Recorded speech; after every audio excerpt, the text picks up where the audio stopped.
Welcome to Conversations on the Coast, the Bay Area's premier author interview program. And today we are going to talk to a best-selling novelist. Her name is Allegra Goodman, and you may remember a book called Intuition, a New York Times bestseller, Paradise Park, same, Catterskills Falls. What a nasty title that is. But also, and you also had a collection of short stories. What was the title of that? I wrote a book called The Family Markowitz. Okay. And that did well, I hope? Yes. Okay. And now, they're calling this author a person worthy of wearing the mantle of Jane Austen. And who is that author? Allegra Goodman. And what's her new book? The Cookbook Collector. Welcome. Thank you. Thank you for stopping by. Now, how does that feel to be, in some sense, at least compared with Jane Austen, who's not been with us for a while? It's true. And I'm very flattered because I love Jane Austen, but, of course, I'm a 21st century writer, and my work's quite different from hers. So, you take it with a grain of salt. Yeah. Here they see two sisters, and they get all excited. Ooh. Well, when I looked at this book, I came down with another old phrase. I see here an embarrassment of riches. Embarrassment of riches. There's so much going on. And with this book, I think they also may start calling you a literary juggler. You have here a story of two very different sisters. You have also a story of life and business in the digital age, in the fast lane thereof, during the .com period, and the story about rare cookbooks and food. Yep. Now, that business of the rare cookbooks and the food, yes. You mentioned that in the acknowledgments of the book, because when I was reading the book, I said, where did this woman find out all this business about rare cookbooks? And you confess in the acknowledgments at the Schlesinger Library, Nancy Cott encouraged me and her superb staff, helped me navigate one of the finest cookbook collections in the world. It was Nancy who introduced me to the extraordinary Barbara Wheaton, a rare scholar who spoke to me at length about cookbooks, domestic history, and the art of collecting. I will never forget our conversations. Mm-hmm. They should be put down here as co-authors because that part of the book that is involved with rare cookbooks is really very fine. Oh, thank you. Thank you very much. Well, the book is rich and layered, and I wrote it that way because I think life is rich and layered, and the cookbooks are an important part of it. And I did do research at the Schlesinger Library, and I also did research by spending time with a rare cookbook dealer in New York. Oh, wow. There is such a thing. Yes. Knock Waxman at Kitchen Arts and Letters in New York. And I spent an afternoon with him, too. Did you come across anything close to what you talk about in the book in the sense of somebody not just using the cookbook to cook, but to leave notes behind about her personal life? Yes. Actually, I did not find any cookbooks with marginalia when I was doing my research in the library. But I am very interested in marginalia, and as a fiction writer, I figured I could take care of that part myself. So I did all the erotic drawings and marginal notes myself. Wonderful. Well, we'll have another shorter book soon. It's a dirty job, but somebody has to do it, A dirty cookbook. Gosh. The other thing that I would argue that there's a character in this book which I would call food. There is so much going on here about food. The one thing that I think of immediately is the dinner in George's house where he invites two of his friends, Raj and Nick. First of all, tell us who George is. George is an antiquarian book dealer who lives in Berkeley. He came to book collecting later in life. He is, they say about him, he's old money from the 1980s. He's very old. Yeah, very old money he made his fortune at Microsoft. And he now devotes himself to collecting books. And he's a bit of a foodie as well.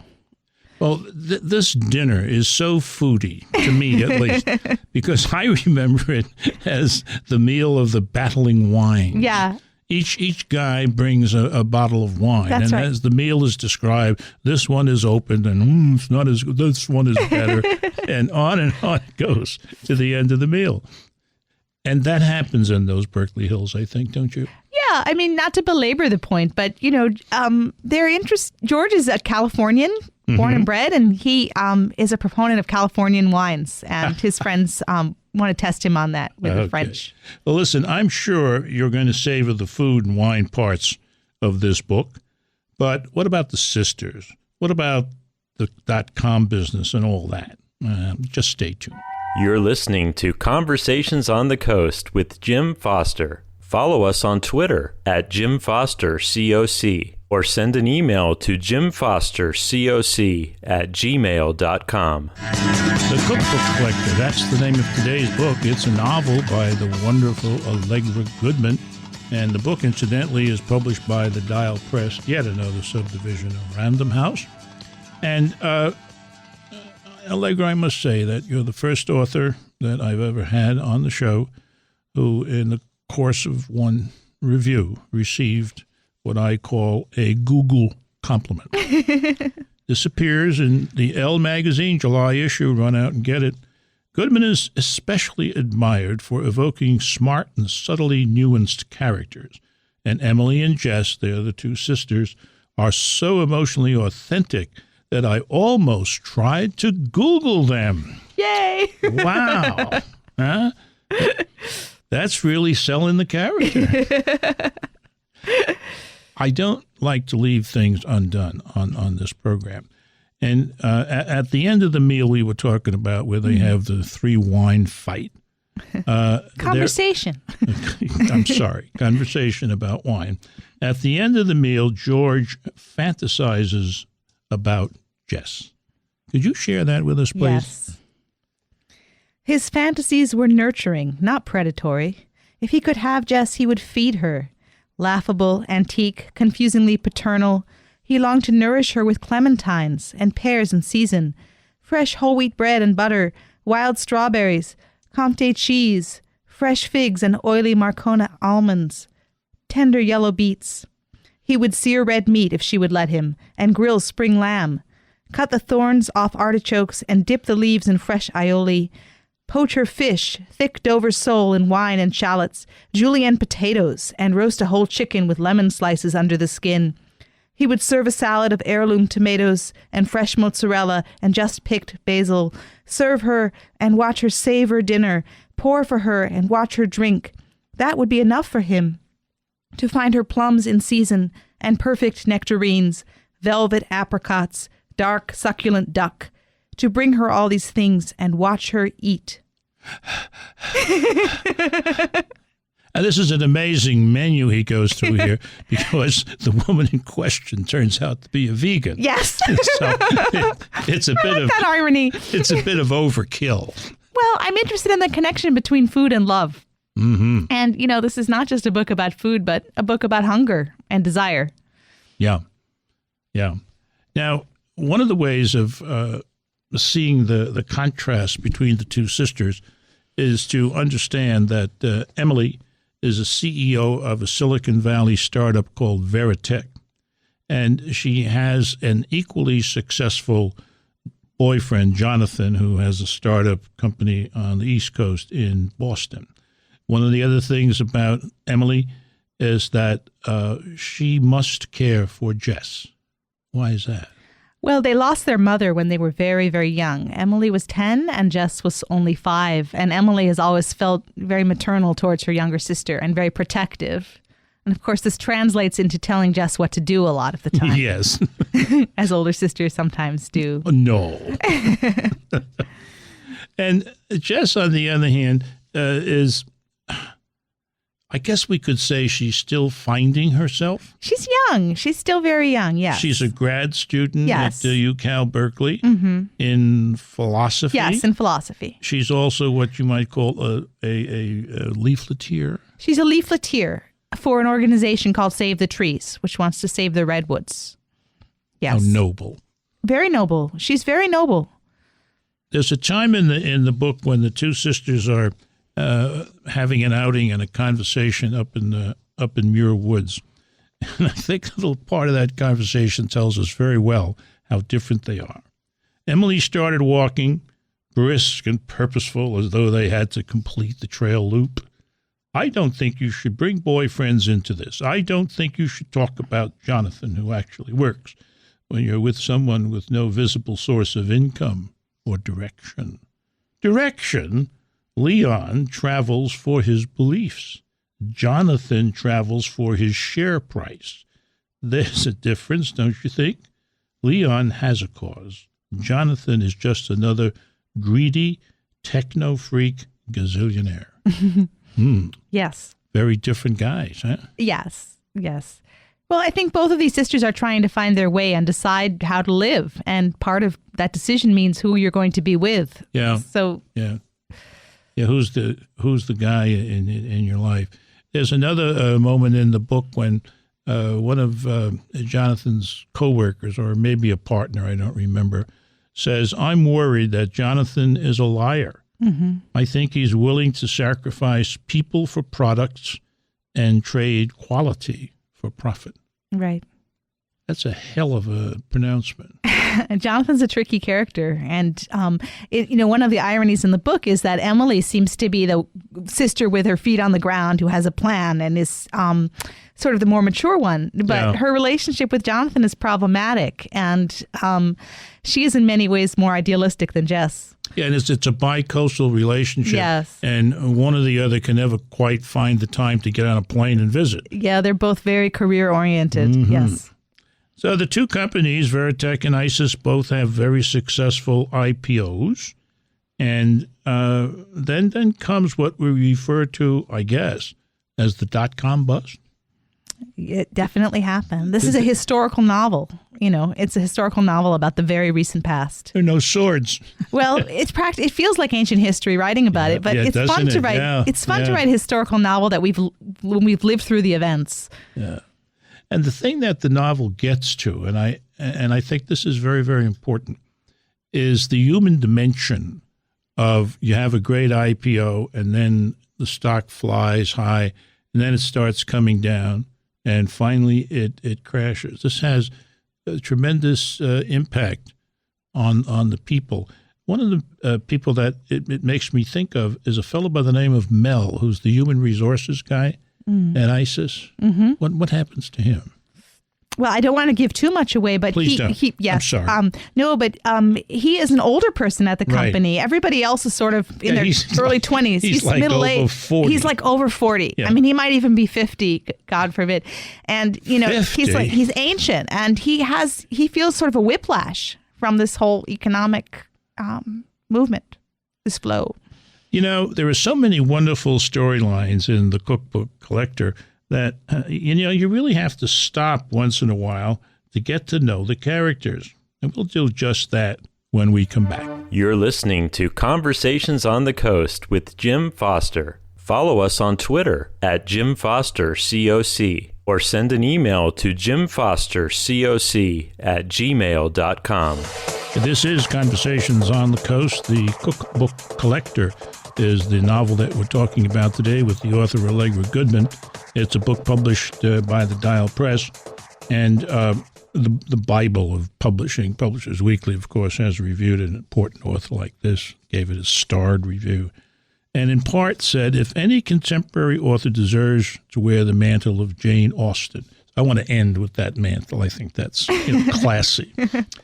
If any contemporary author deserves to wear the mantle of Jane Austen, it's Goodman, whose subtle, astute social comedies perfectly capture the quirks of human nature. This dazzling novel is Austen updated for the dot-com era. Enjoyable, satisfying. This is Goodman's most robust, fully realized, and trenchantly meaningful work yet. That's good stuff. Yeah. That's very good stuff. How much did you pay? Huh? Now, I mentioned, 3 solid plot lines coming in to this interview. And there's another one that I didn't mention which I find very fascinating, but I don't think I quite understand how it fits in. The mother of Emily and Jess has passed away. Yes. Her name is Gillian. Gillian, yes. Gillian Bach. And she left something behind. Yes. What did she leave behind? She left a letter for each girl for her birthday, up to the age of 25. So they read these letters on their birthdays. And what an orderly person. She's very orderly. And she asked them, I think, not to read until they got to the... Yeah. Yeah. But Jess, being impulsive, Jess, read them all at once when she was right. like 12. Yes. Okay. That's her personality. So the way that this fits in, I think, is the book is very much about the past as well as the future. And just as the cookbooks become talismans and repositories of history for Jess, so she comes to look at her mother's letters in a new light as she starts maturing and growing up. She reads them one way when she's younger, ignoring certain things or being bored by certain things, not completely understanding, and then she comes to them with new knowledge later on. And I'm very interested in the way that we ascribe meaning to texts, whether they be personal letters or cookbooks. It says something also, I think, about mothers. Yes. I mean, I think the mother died of cancer. Yeah. And so she was anticipating that. Yeah. And went out of her way. Yes. Really. She's trying to take care of them. And that interests me too. And of course, they're alone in the world in a sense. They're orphans in the old-fashioned way. Well, yeah, and the father remarries, and they have two more kids. Yeah, right. Yeah. They really are orphans. In some ways they are. And it's interesting to think that even in this day and age, they don't have that kind of guidance, and they have to try to guide each other. And then the question is, how do you interpret the texts that are available to you? And this is a really central question of the book, especially with cookbooks. When you try to plan your life, do you follow a recipe or do you invent your own formula? And if you think you own very old cookbooks, you think you can get a lot of money for them. And there's a character in here who thinks just that. Yes. Sandra McClintock. Yes. Tell us about her and the McClintock family. Well, again, not giving too much away, but she has inherited a trove of cookbooks from her uncle. Which are stored mainly in the kitchen of a house that Sandra lives in. The house of her uncle. In Berkeley. Yes. And if you pull a bungalow. If you pull out a drawer to get knives and forks, you get books. Yes. If you open up a closet to get a frying pan, you get books. So there they are. Yes, very dramatic. It is. It's very dramatic. And then there's this rare books guy who's, George. Frothing at the mouth. Yes. He wants to get those utensils out of there. Yeah, those collectors are they're serious. And that's where we get into the wonderful research on, past, very rare books and messages left behind. And I keep hearing George saying, "My God, look at that! It's stuffed in between the pages. What kind of respect is that for the written word?" Right. This man used paper clips on some of these pages that leave rust marks. That's right. Terrible. Yeah, that was terrible. Awful. Yeah. Oh, I know. Yeah. I know. There's another character in here that I didn't quite understand.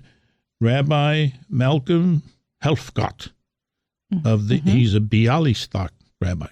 Yes. Also in Berkeley. Yes. Did you ever live in Berkeley? I did not. I was in graduate school at Stanford across the bay. Oh, okay. But I have spent time in Berkeley. Obviously. Obviously. Tell us about the good Rabbi Malcolm. Rabbi Helfgott is a jovial, messianic rabbi. He's convinced the Messiah is going to come and save everyone every minute, and he does some day trading on the side. So I love that. He's as you say, there are many strands in the book, but they're all woven together. Yes, they are. And I was interested in the idea of a very spiritual man also being very worldly. Some of the worldly people in my book are very spiritual, and some of the spiritual ones are very worldly, and the two kind of go together. But Jess, being the open spirit that she is, befriends him. And that has consequences for her later on. How about Leon? Is he worldly or spiritual? Oh, that's a good question. Leon is the head of the Tree Savers, and he's both too. On the one hand, he is very idealistic about the natural world. And on the other hand, he's a real politico, an activist who plays dirty sometimes. So, people have both aspects to them. Oh, I think if you're an activist, you got to play dirty. You have to. I mean, of course. Yeah. It's the name of the game. The most despicable character in the book, I think, is Jonathan, for two reasons. One, maybe just for one reason, his idea that it's okay to steal intellectual property. Yeah, that's tricky. That's another important issue that you raised. Yeah, this is Emily's boyfriend, and he does love her, interestingly enough, but he is one of those people who comes to feel that the end justifies the means. Ugh. Yeah, it's really very, very sad, because it goes on and on and on, and I don't know. There are so many strands in this book, so many great stories, so many great characters. You're missing out on a fantastic read if you don't run out and get your own copy of the Cookbook Collector by Allegra Goodman. This has been Conversations on the Coast, and I'm Jim Foster. Follow us on Twitter at Jim Foster COC, or send an email to jimfostercoc@gmail.com.